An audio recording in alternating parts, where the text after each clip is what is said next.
Hi, welcome to this next video in my series for students, athletes and those with career challenges dealing with performance pressure. In today's video, I'd like you to consider, are you somebody that has trouble remembering others' names when you're first introduced? If this is something that you're experiencing frequently, then you may be experiencing performance pressure that you're not aware of. We'll get to that later.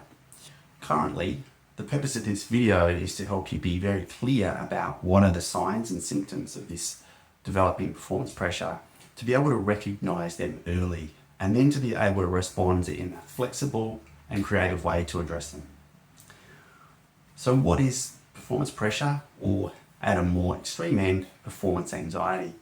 Simply, it's about our fight, flight, and freeze response, which is an evolutionarily adaptive response that is generated from our reptilian or hindbrain as a result of perceptions of perceived threat, whether they be real or imagined.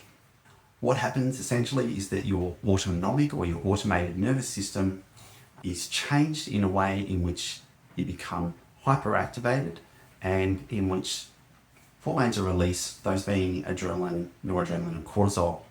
Now, the nervous system effects are very rapid, almost instantaneous, while the chemical effects build up a little bit more slowly, and accordingly, they resolve at those sort of speeds. The chemical effects taking 4 to 5 times the length of time that the nervous system changes to resolve. What are you going to notice?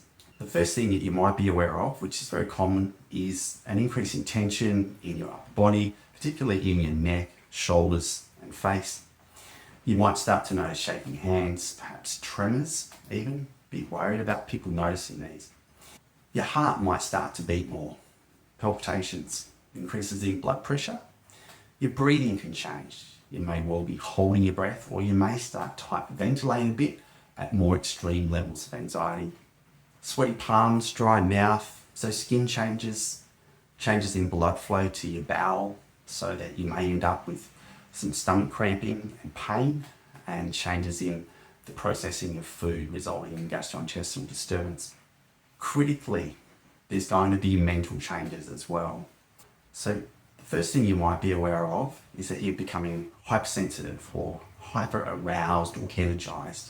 Most of your senses are affected. You might not be aware that your ability to see things in the peripheral vision is increased, while your ability to sustain focus on pinpoint visual spot is reduced. You're hyper-distractible. You're unable to maintain sustained focus. You might have been aware that somebody tapping a pen can be really irritating when you're starting to feel a bit pressured. You'll also become inflexible in your responses, so more rigid and less creative. Finally, the other really significant change is that your thinking can loop. Now, if you've ever had a fairly intense argument with your partner, you'll be very much aware of how this can manifest. Certain things stick in your mind so that you cycle those around, so you become hyper-focused in that regard, and also unable to perceive subtle nuances in communication. So we're really designed to be hyper-energized and able to fight, flee, or freeze, not to solve algebra or interpret complex information from your partner. So there comes a point at which you become clearly less able to deal with issues. You make erroneous responses that can be far less skilled. You can imagine trying to perform a highly skilled manual movement when your hands are shaking. So clearly, the effects of this developing pressure can be detrimental to your performance. To keep it in context, it's also critical that you understand that these effects happen on a continuum, depending upon the stakes that are involved and how confident you're feeling. So at one end of the spectrum, you might turn up late for a meeting and feel a little bit pressured. As the stakes increase, let's say you're introduced to 2 or 3 new colleagues all at once, you might find that you start forgetting their names immediately. Now, this will be the result of your brain cycling around what it sees as the priority to avoid performing poorly in what it sees as a threatening environment. So it's not able to sustain focus on new information long enough for you to retain it. There goes that person's name again. Isn't that so frustrating?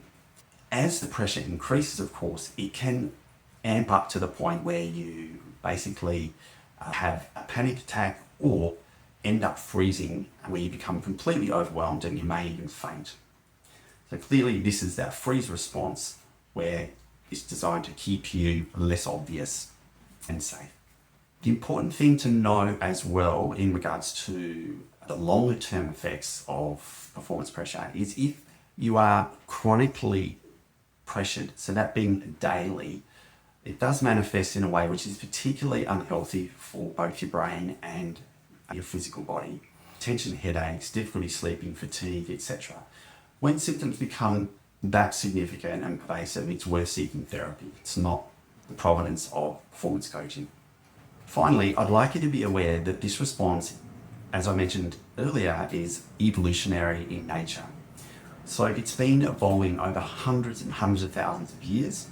Consequently, the involvement of your reptilian brain, which was one of the first areas of your brain that grew, it means that it's not something that can be switched off suddenly. It's something that we need to learn to work with and use to our advantage, rather than expecting to be able to switch it on and off. Clearly, as you become more skilled at managing this, you can attenuate or reduce the levels of distress and performance decrement. This brings us to the idea that we want to operate in the mid-range of our stress response, which is around about the 4 to 6 level on the 10 scale, where 10 being a completely overwhelming experience. And the reason we want to function in that range is that we're at our optimal stage of arousal. We're neither bored, disinterested, or we're neither freaked out, but we're energized in order to respond comprehensively. In my next presentation, I'll be looking at how you can leverage goal setting to substantially reduce these pressure effects.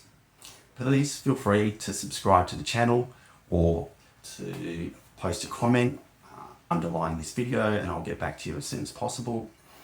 Obviously, recruiting subscribers helps me to be motivated to present more material. I look forward to speaking to you again soon.